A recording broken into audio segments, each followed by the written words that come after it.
Welcome back, everyone. Get ready to explore something truly fascinating today. Oh, I'm excited. What's on the agenda?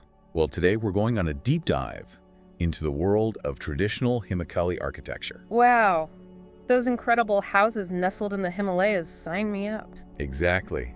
You know those stunning pictures we always see? Yeah. Well, we're going beyond just the aesthetics. Oh, okay. Interesting. We're going to uncover the secrets behind those buildings. The how and the why, they still stand strong today. You got it. And trust me, our source material is packed with details. Ooh. I love a good deep dive. Me too. It's not just any old houses we're talking about either. Right, of course. There's this incredible connection between the architecture and the Himalayan landscape. Oh, I can definitely see that. I mean, just surviving in that environment. Right. And we're talking steep slopes, heavy snowfall. Definitely not your average building conditions. Nope. It's a whole different ballgame. Yeah. And speaking of challenges, I've heard whispers of some seriously clever building techniques. Oh, do tell. Spill the beans. Well, how does earthquake-resistant design sound? Earthquake resistant. Wow, that's impressive. Building a house that can withstand the tremors of the Himalayas. Exactly. And the Kath-Kuni technique, common in places like Kulu and Shimla, is a prime example. Kath-Kuni, that's a new one for me. What's the secret behind that? So imagine this, thick stone walls. Okay, I'm picturing it. Sturdy stone. But here's the twist. They're interlaced with layers of deodar wood beams. Wait, wood beams? In an earthquake-prone region? I know, right? But that's the brilliance of it. The wood actually acts like a natural shock absorber during earthquakes. Ah, so it's like a built-in flexibility to withstand the shaking? That's fascinating. Isn't it? This makes me think, how these buildings are actually helping to preserve the culture. Oh, absolutely. The techniques passed down through generations. Exactly. And the fact that these structures can withstand those quakes, they're literally holding history together. It's like each Kath-Kuni house is a time capsule. Protecting those stories and traditions inside. Exactly. And the ingenuity doesn't stop there. Oh, there's more. I'm already hooked. The Kath-Kuni style, it's just one piece of the puzzle. Okay, lay it on me. What else is there? Have you ever noticed how these houses often have these striking crisscross patterns? Yeah. In pictures, it's almost like they're woven together. That's a great way to put it, that visual texture. Yeah. It's a direct result of the interlocking system of wood and stone. Oh, so it's not just decorative, it's structural. Exactly. Form and function in perfect harmony. That's incredible. I love how they've used that to their advantage. Right. So we've got Kath-Kuni embracing the strength of wood. Right. But what about areas where wood is scarce? Good point. The sources mention mud houses. But I have to admit, it's hard for me to picture them as anything more than basic shelters. You and me both. Mud houses. In the Himalayas. Right.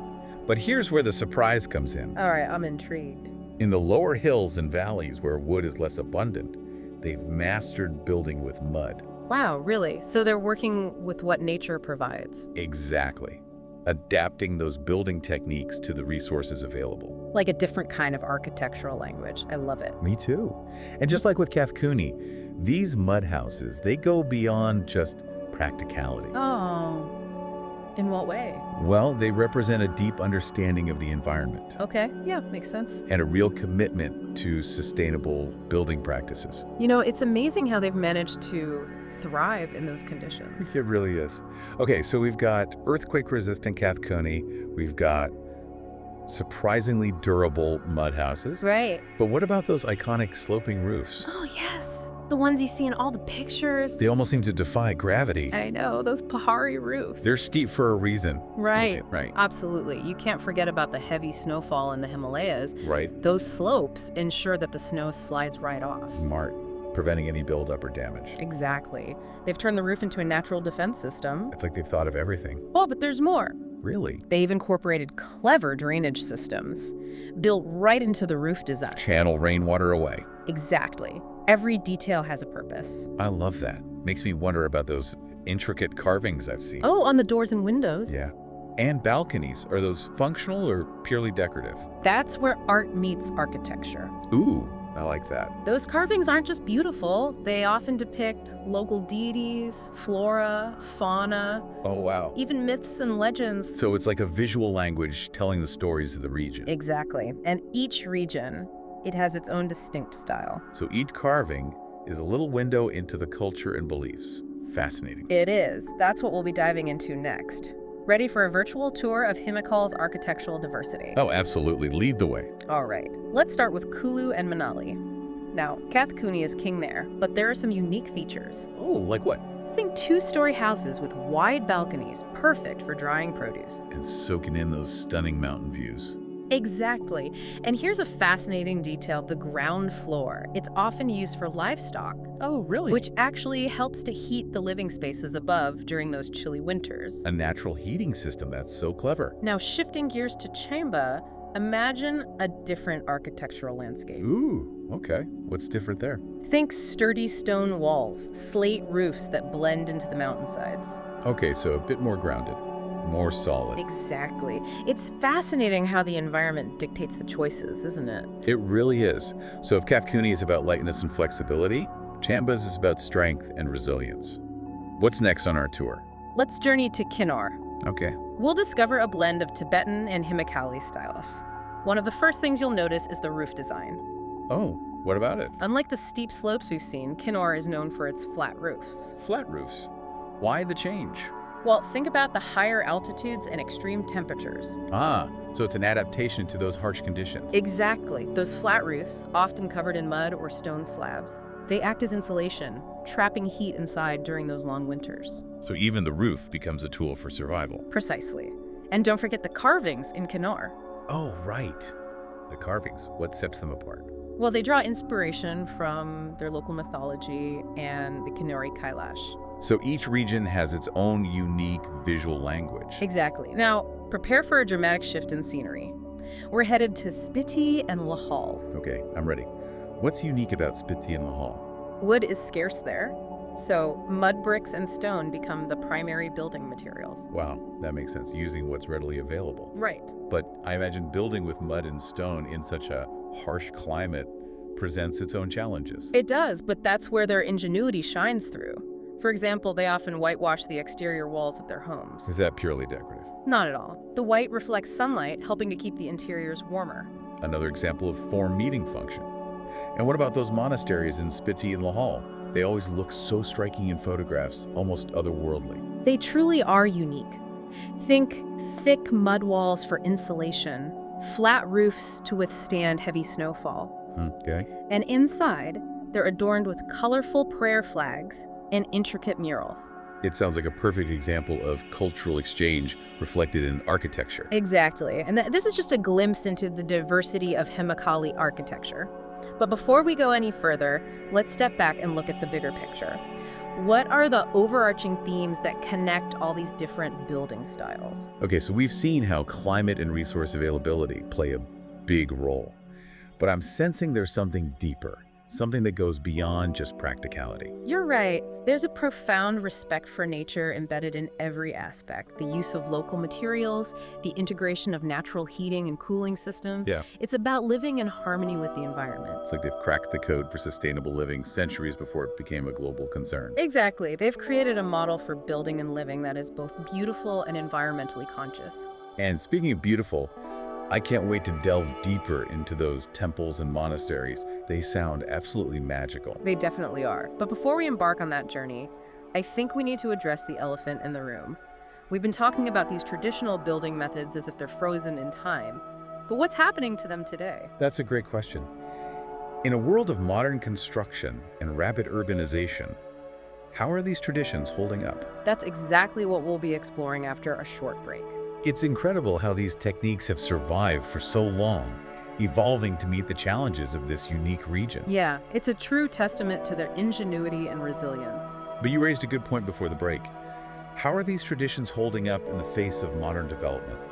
I mean, with all the concrete and steel structures popping up everywhere, it would be a shame to see these beautiful and sustainable building practices disappear. Well, it's definitely a complex issue, balancing preserving the old with embracing the new. You've got rapid urbanization on one hand, and the allure of these modern concrete structures. Right, modern construction, it's often seen as faster and cheaper. Exactly. Maybe even more prestigious in some circles. Yeah. But does that mean these traditional styles are doomed? Not necessarily, no. There's a growing movement, to revive and adapt these traditional styles. For contemporary living, architects are finding these innovative ways to integrate, Kath-Kuni techniques, slate roofs, Oh, wow. wooden accents into modern buildings. So it's not about clinging to the past. It's about finding a way to bridge the gap between tradition and modernity. That's a great way to put it, recognizing the value of these time-tested techniques Yeah. and incorporating them in a way that makes sense for today's world. Do you have any examples? Absolutely. Picture a modern home, with sleek contemporary lines, Okay. but with a Kath-Kuni-inspired framework, adding warmth and texture. Love it. Or imagine a hotel that uses traditional slate roofing, but with solar panels seamlessly integrated into the design. So, taking the best of both worlds, combining functionality and sustainability with that nod to the region's heritage. Exactly. And it's not limited to grand architectural projects either. Oh, really? We're also seeing a rise in eco-friendly homestays, that offer modern comforts, That's awesome. but they stay true to the essence of Himachali design. Oh, I love that. It's like having the best of both worlds. You get to experience the beauty and authenticity of traditional architecture, Yeah, but still enjoying the conveniences of modern life. exactly. It's perfect for travelers who are looking for something more than just a typical hotel stay. Absolutely. And it's not just tourists who are drawn to this style of living either. Many locals are also rediscovering the beauty and functionality of their architectural heritage. It's a cultural awakening, in a way, isn't it? Yeah, like a recognition that these traditions have something valuable to offer, even in the 21st century. But let's be realistic. I mean, there must be challenges, right? Oh, definitely. Skilled craftspeople, for example. Yeah. People who know those traditional techniques, they're becoming harder and harder to find. And the economic realities, let's face it, traditional building materials, while sustainable, can sometimes be more expensive. So it's a balancing act, making those traditions economically viable while still preserving their authenticity. Exactly. But there's good news, too. There are people out there working tirelessly to overcome those challenges. Oh, that's good to hear. Conservationists and architects, for example. Yeah.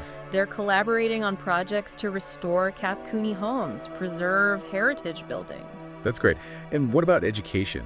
It seems like raising awareness about these traditions is crucial if we want them to survive, for future generations. You're absolutely right. There are some initiatives underway, to educate people, especially those younger generations, about the importance of their architectural heritage. Oh, that's wonderful. Workshops, seminars, even school programs, teaching traditional building techniques, fostering that sense of pride.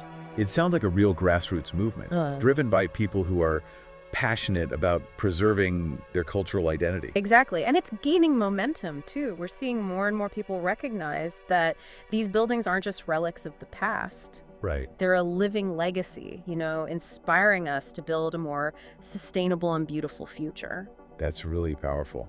How architecture can be a tool for both cultural preservation and environmental awareness. Exactly.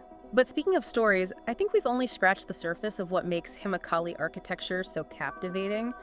We briefly touched on temples and monasteries earlier. Yeah. But they are architectural gems. I'm dying to learn more. Yeah. I bet it's like stepping into a completely different world. You're telling me they're not just places of worship. They're living testaments to the artistic and spiritual heritage of the region. All right, well, lead the way. I'm ready to be transported. Okay, let's start with the iconic pagoda style. A clear influence from Tibetan and Buddhist architecture. Oh, yeah. The ones with those beautiful tiered roofs. Exactly. It's a testament to the cultural exchange that has shaped this region over centuries. So imagine a structure with multiple tiers, each roof slightly smaller than the one below. Creating this sense of ascending towards the heavens. That's a beautiful way to put it. And the Hidimba Temple in Manali, that's a perfect example. This incredible wooden structure. Oh, yeah. I've seen pictures. It looks breathtaking. It is. It's popular for both pilgrims and tourists, And it's easy to see why. Spirituality and artistry converging. And what about those Hindu temples? The ones, those towering spire-like structures? You're describing the Shikara style, common in Mandi and Chamba. I remember seeing pictures of those. They look so imposing. They are. Those spire-like towers, called Shikaras, they often represent Mount Meru, the sacred mountain at the center of the Hindu cosmos. So even the shape of the building has a deeper symbolic meaning.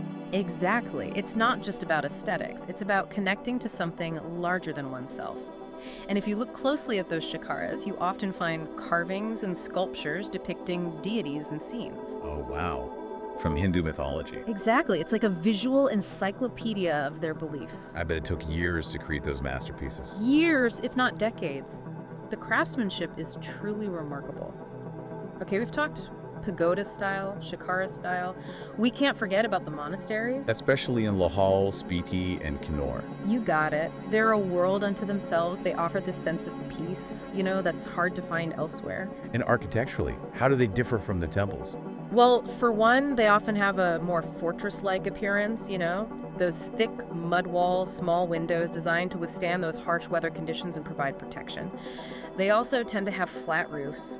Which makes sense, with all the snowfall they get. Exactly. And inside, they're adorned with colorful prayer flags, intricate murals, and butter lamps. It sounds like a feast for the senses. It really is. Stepping into a monastery is like stepping into a different world. Time slows down, and the focus is on inner peace and contemplation.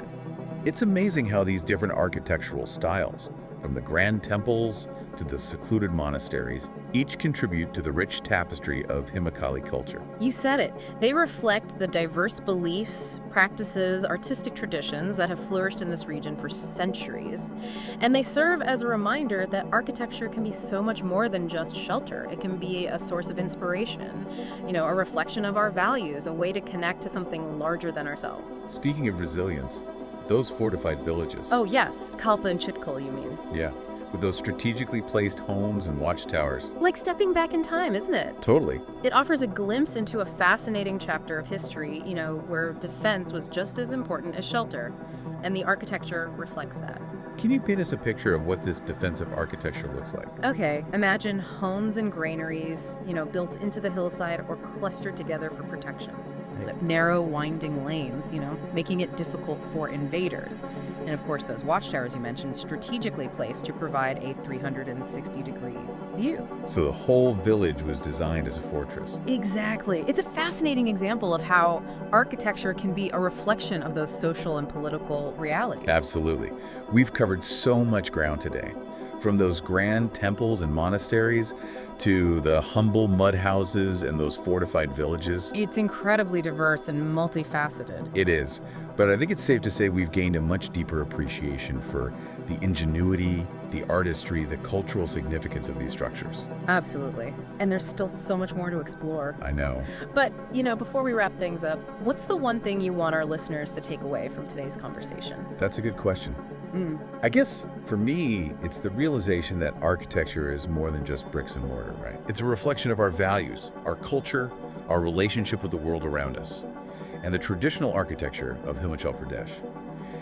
It's a powerful reminder that there are alternative ways of building and living, ways that are sustainable, beautiful, and deeply connected to the environment. What a great way to sum it up. I couldn't agree more. This deep dive has been a journey of discovery, not just about buildings, but also about the people who created them, the values they represent. It really has. And on that note, we'll leave you with one final thought. How can we learn from the wisdom embedded in these structures to build a more sustainable, harmonious, beautiful world? Until next time, keep exploring. It's amazing to think that people have been building these structures for centuries, using techniques passed down through generations. I know, right? It makes you realize that we have a lot to learn from the past, especially when it comes to sustainable living. Absolutely. But you know what I'm really excited to dive into? Those temples and monasteries we keep mentioning. They sound like something out of this world. Oh, they definitely are. Each one is like a work of art, reflecting the spiritual and artistic heritage of the region. Where should we start? Let's begin with those iconic pagoda-style structures. You've seen pictures, right?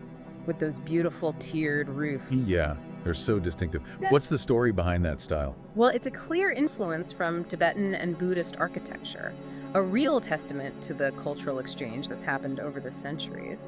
Imagine a structure with multiple tiers, each roof slightly smaller than the one below.